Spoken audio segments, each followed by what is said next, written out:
I want you to take just a moment and think about what season you are in right now. This could be emotionally, physically, mentally.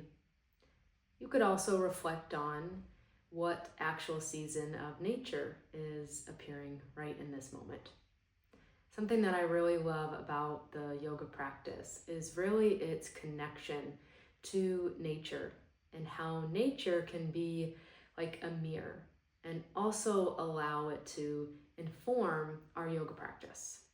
Just as we might eat different foods in different seasons, it's really important to remember that your body also has different seasons and will need different styles of practice and different types of yoga.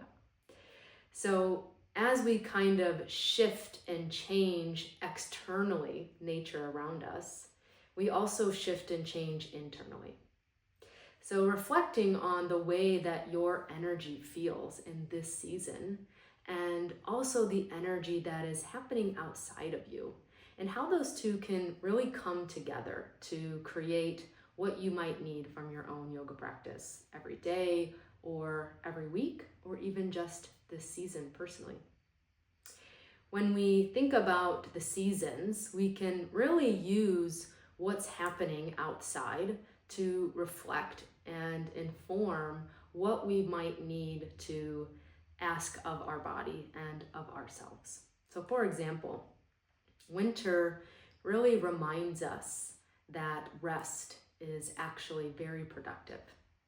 In the winter time, we just naturally start to turn inward a little bit more.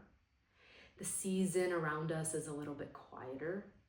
It typically starts to get darker a little bit earlier in the evening. And we tend to spend a little bit more time inside of our home.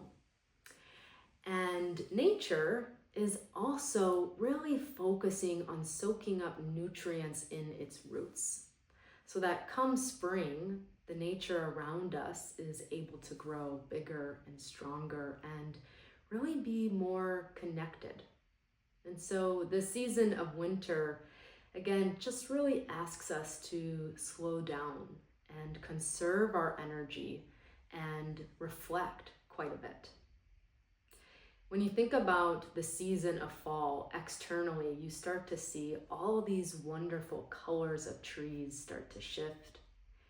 Nature so effortlessly just starts to release and let go of their leaves, really reminding us that we also have to be able to let go in order to experience abundance. And so nature is really the season of preparation. It's the season of harvesting and also the season of shedding.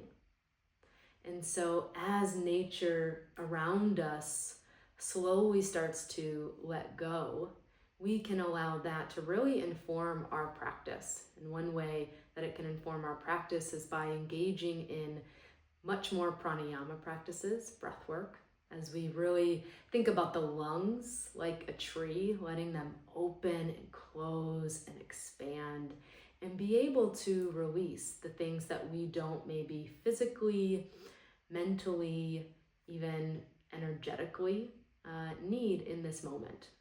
And so in nature and in our own bodies, fall really prepares us for winter stillness and winter's turning inward. And we know that in nature, after winter always comes spring. And in spring, outside of us, we start to see small green growth coming up through the ground. We start to see more buds up on the trees. We start to see this energetic awakening. And so our practice starts to become a little bit more invigorated. We start to experience this awakening with ourselves. We start to expand our arms a little bit and stretch our legs a little bit more. And so spring is really about that small little seed starting to rise up and push through the ground. So you will notice that just energetically, you will begin to feel a bit more energy, When we think about an emotion that is tied to nature in the springtime, but also our personal nature, that emotion of spring is really about hope. The hopefulness that we can rise up, that our growth is not linear, that we are always expanding and growing. And we can only do so because of winter stillness. And last but not least, we have the outward expression of summer. When we think about the summertime in nature, summer is very yang energy.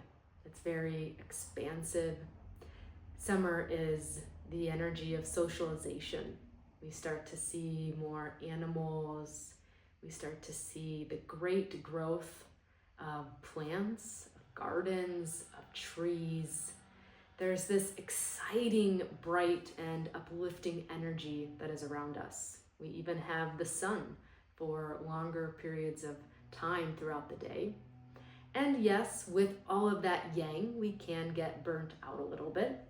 And so that's where our practice gets to be one that is very nourishing to us.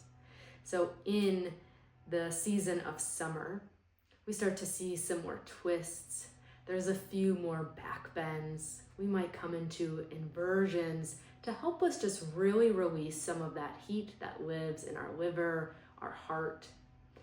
And so as summer asks us to be able to move outward and to expand, we also might take our yoga practice outdoors, or we might take our yoga practice with larger groups of people and allow ourselves to socialize a little bit more or invite people into our practice.